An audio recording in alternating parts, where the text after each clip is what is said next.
Chapter जो है उसका नंबर क्या है? Chapter number 14। Very good. Chapter number 14 जो है वो आज का हमारा चैप्टर है जिसका नाम है रबर की आत्मकथा।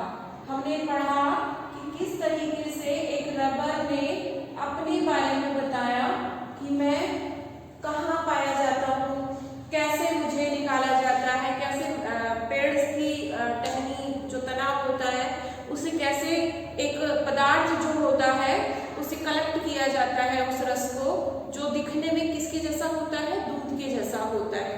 तो ये सब हमने इस चैप्टर में पढ़ा और ये सब खुद अपने बारे में कौन बता रहा था? एक रबर बता रहा था। अब हम आज चैप्टर को कंप्लीट करने की तरफ है। आज हम इस चैप्टर की बुक एक्सरसाइज करेंगे और बुक एक्सरसाइज में जो हमारा पहला क्वेश्चन रहेगा वो रहेगा फिल इन द ब्लैंक्स का। तो पाठ के अनुसार इसमें हमें जो है फिल करने हैं कि कैसे क्या इस सेंटेंस में छूटा हुआ है जो हमें कंप्लीट करना है। तो पहला देखिए, रबर का रस डैश की तरह होता है। रबर का जो रस होता है वो किसके जैसा होता है? प्रश्न नंबर 3 है ये हमारा, जिसका नाम है रिक्त स्थानों की पूर्ति करो। ठीक है, तो इसका फर्स्ट ऑप्शन हमारा बताइए मुझे कि जो रबर का रस होता है वो किसके जैसा लगता है? यस, वेरी गुड, वो होता है दूध के जैसा। किसके जैसा होता है? दूध के जैसा। फिर अगला जो प्रश्न है कि रबर के एक पेड़ से लगभग डैश लीटर रस निकलता है। तो हमने चैप्टर में ये आई है ये बात कि एक जो पेड़ होता है वो लगभग हमें कितना रस देता है, कितना उससे वो जो दूध जैसा पदार्थ निकलता है वो एक पेड़ हमें कितना दे देता है। तो क्या आपको आंसर याद है? अगर आपको आंसर याद है तो फटाफट से इसका क्या करेंगे? कमेंट करके बताएंगे। ठीक है, चलिए यहाँ मैं आपको आंसर बता रही हूँ कि इसका आंसर हो जाएगा 3 लीटर। कितने लीटर? 3 लीटर दूध जो है वो हमें एक पेड़ से मिलता है। इसका मतलब एक पेड़ हमें 3 लीटर दूध देता है। तो जब अगर 10 पेड़ होंगे तो हमारे पास कितना लीटर दूध हो जाएगा? मैथ का क्वेश्चन है, सॉल्व जरूर करके देखना। ओके, नेक्स्ट है बिजली का काम करने वाले रबर के डैश पहनते हैं। मैंने आपको समझाया था कि जो इलेक्ट्रीशियन होते हैं वो लोग रबर के क्या पहनते हैं? दस्ताने पहनते हैं। और क्यों पहनते हैं? ताकि उन्हें इलेक्ट्रिक शॉक नहीं लगे, क्योंकि रबर जो होता है ना वो बिजली का कुचालक होता है। कुचालक कहेंगे कि उसमें से बिजली नहीं आती है। बिजली अगर आप तारों को छू भी लेंगे ना तो करंट नहीं आएगा उसमें। इसीलिए जो बिजली का काम करने वाले जो लोग होते हैं, विद्युत कर्मी जिन्हें हम कहते हैं, वो रबर से बने हुए दस्ताने पहनते हैं। ठीक है, एंड द लास्ट वन, वाहनों के टायर और डैश रबर से बनते हैं। तो वाहन यानी जितने भी हमारे ट्रांसपोर्ट व्हीकल है, चाहे बस, कार, ट्रक, ठीक है, साइकिल, बाइक, स्कूटर, मोटरसाइकिल, ये सब क्या है? वाहन है। इन वाहनों के जो टायर होते हैं वो तो रबड़ के बने होते हैं, उसके साथ साथ उसी में यूज होने वाली एक और चीज होती है वो भी रबड़ की बनती है। अच्छा, आप लोगों को क्लू चाहिए तो मैं क्लू देती हूँ। क्लू ये है कि उसके अंदर हवा भरी जाती है। तो वो क्या होती है? आप लोग कैसे बताएंगे मुझे? आप तो बता नहीं सकते क्योंकि आप बहुत दूर बैठे हैं। ये सब बता सकते हैं। कैसे बता सकते हैं? कमेंट करके। वेरी गुड, तो कमेंट कर दीजिए फटाफट से, मुझे बताइए कि उसके जो टायर के साथ दूसरी चीज लगती है वो क्या होती है। तब तक मैं यहाँ आंसर आपको बता रही हूँ, वो होती है ट्यूब। ट्यूब ही तो वो चीज होती है जिसके अंदर हवा भरी जाती है ना? हवा भरते हैं तभी तो हमारी जितने भी व्हीकल्स हैं, चाहे वो कार है, बस है, ट्रक है, इवन आपकी साइकिल है, वो सब कैसे चलते हैं? क्योंकि उसके अंदर टायर होते हैं। टायर के अंदर एक ट्यूब होती है और उस ट्यूब के अंदर क्या भरी जाती है? हवा भरी जाती है। Very good. चलिए अब हम चलते हैं नेक्स्ट पेज पर, जिसमें हमें भाषा ज्ञान के क्वेश्चन सॉल्व करने हैं। पहले तो श्रुतलेख है, उम्मीद करती हूँ ये सारे जितने भी डिफिकल्ट वर्ड हैं वो आप अपनी नोटबुक में लिखकर प्रैक्टिस कर लेंगे। नेक्स्ट जो क्वेश्चन हमारा रहेगा उस क्वेश्चन में हमें बहुवचन रूप लिखने हैं। आपको याद होगा कि बहुवचन हम किसे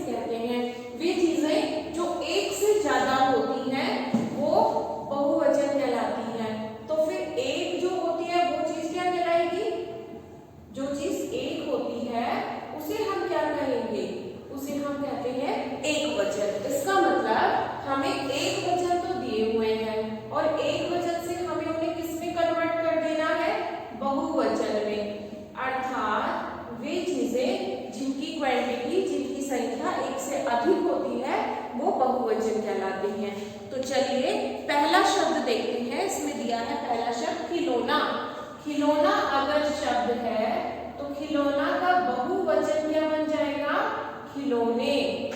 ठीक है, फर्स्ट हो गया खिलौने, खिलौना का बहुवचन खिलौने। जब एक खिलौना है हमारे पास तो वो खिलौना कहलाएगा, और जब एक से ज्यादा टॉयज हमारे पास है तो हम उनको बोलेंगे खिलौने। फिर उसके बाद है जूता। अगर एक ही जूता है तो वो जूता, अगर वो एक से ज्यादा है तब हम उसे कहेंगे जूते।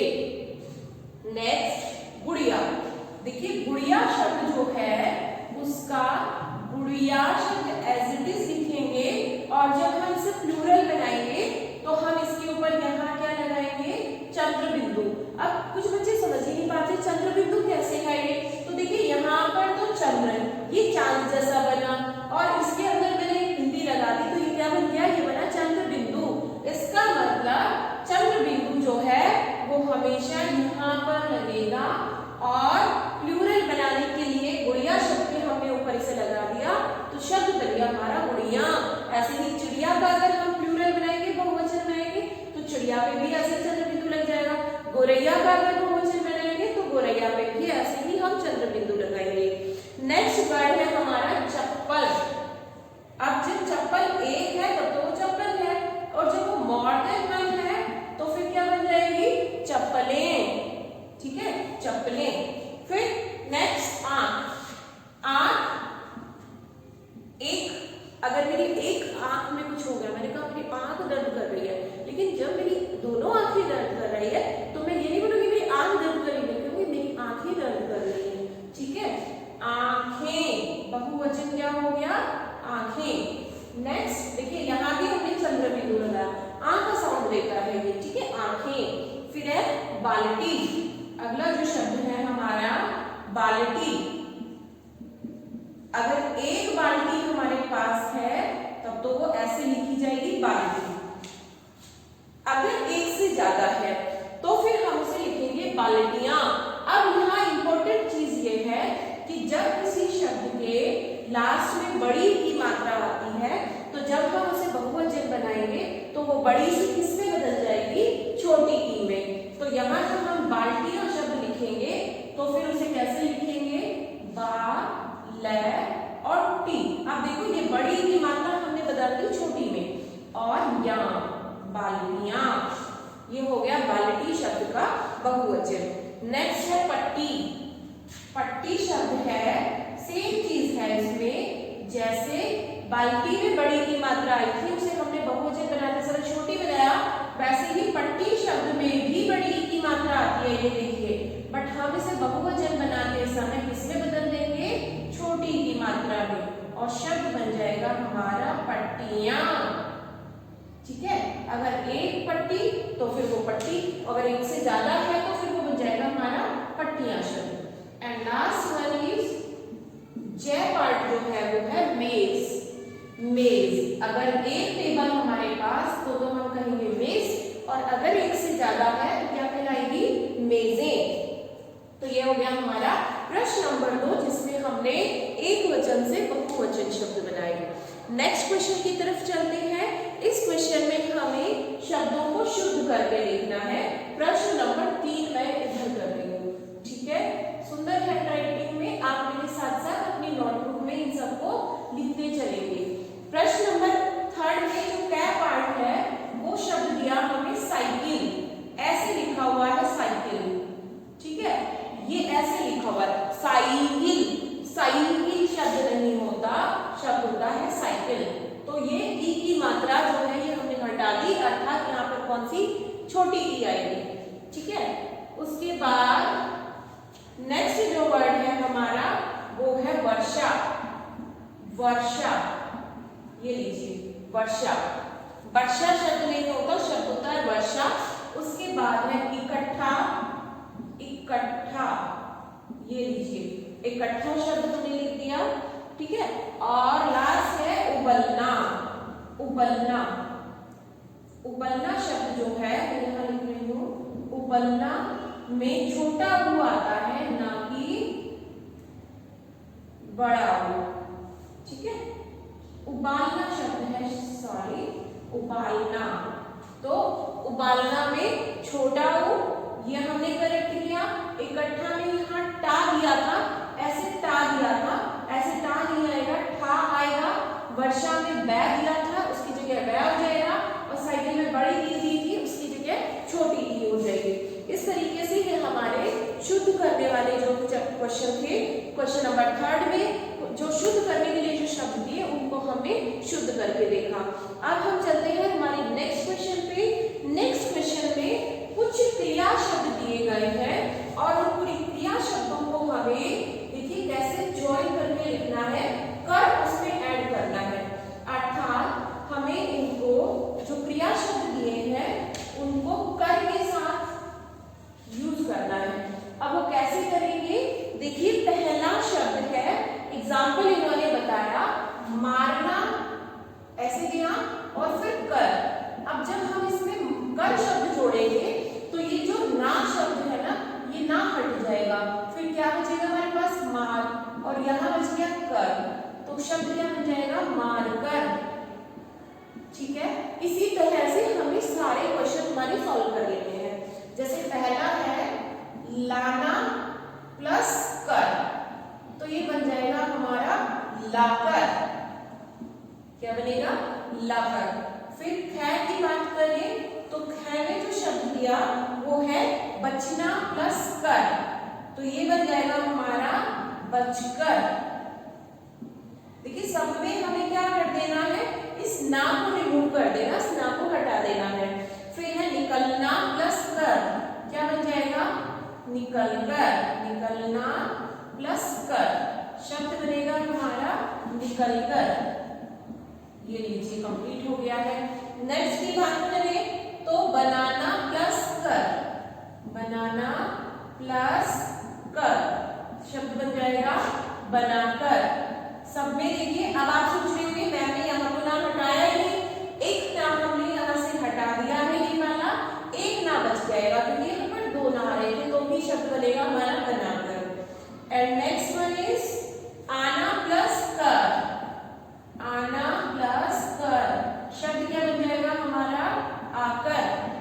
ना हटा दिया, ना हटा आ बचा और कर मिल गया तो हो गया आकर। एंड लास्ट वन इज बोलना प्लस कर, और शब्द क्या बनेगा हमारा बोलकर, शब्द क्या हो जाएगा बोलकर। ये लीजिए हो गया बोलकर। इस तरीके से ये हमने क्रिया के साथ कर शब्द जोड़ा और इन वाक्यों को, इन शब्दों को हमने क्या कर लिया कंप्लीट कर लिया। अब चलते हैं हमारे नेक्स्ट क्वेश्चन पर। नेक्स्ट क्वेश्चन में हमें क्या करना है, एमसीक्यूज क्वेश्चन है, हमें राइट क्वेश्चन का आंसर यहाँ पर राइट आंसर को चूज करना है।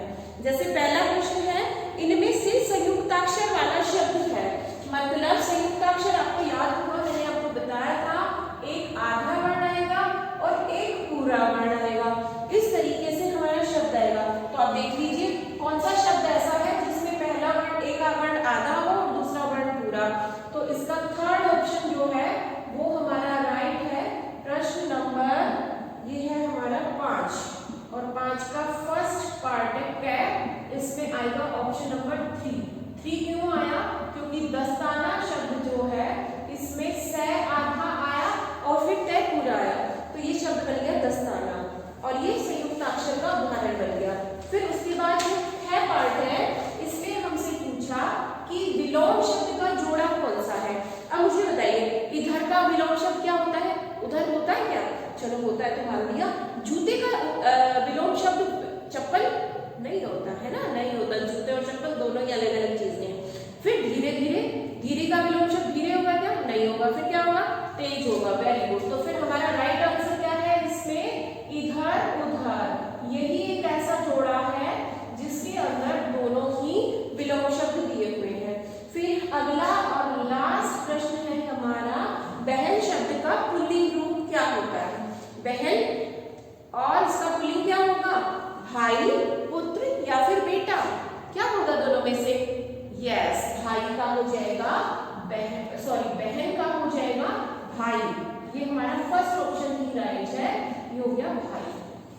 तो इस तरीके से हमारा जो चैप्टर नंबर 14 था जिसका नाम था रबर की आत्मकथा, ये चैप्टर आज हमने कंप्लीट कर लिया है। इस चैप्टर में हमने पढ़ा रबर के बारे में कि रबर जो है वो किस तरह से प्रोड्यूस होता है, किस किस एरियाज में प्रोड्यूस होता है, क्या क्या उसके यूजेस होते हैं, ठीक है, कौन कौन सी चीजें उससे बनाई जाती हैं, ये सब हमने इस चैप्टर में पढ़ा। उसके बाद हमने इस चैप्टर के शब्दार्थ किए, मौखिक और लिखित क्वेश्चन आंसर किए और आज हमने इसका भाषा ज्ञान कंप्लीट कर लिया है। तो आज हमने ये चैप्टर कंप्लीट कर लिया है। उम्मीद करती हूँ कि आपको ये चैप्टर जो है वो समझ आ गया होगा अच्छे से, ठीक है, और आप इस चैप्टर को अपनी नोटबुक में सुंदर हैंडराइटिंग में लिख भी चुके होंगे, प्लस इसे याद भी कर लेना, ठीक है। चलिए बच्चों, आज की वीडियो में हम इतना ही करेंगे, मिलेंगे नेक्स्ट वीडियो में नए चैप्टर्स के साथ। तब तक आप लोग अपना ध्यान रखेंगे और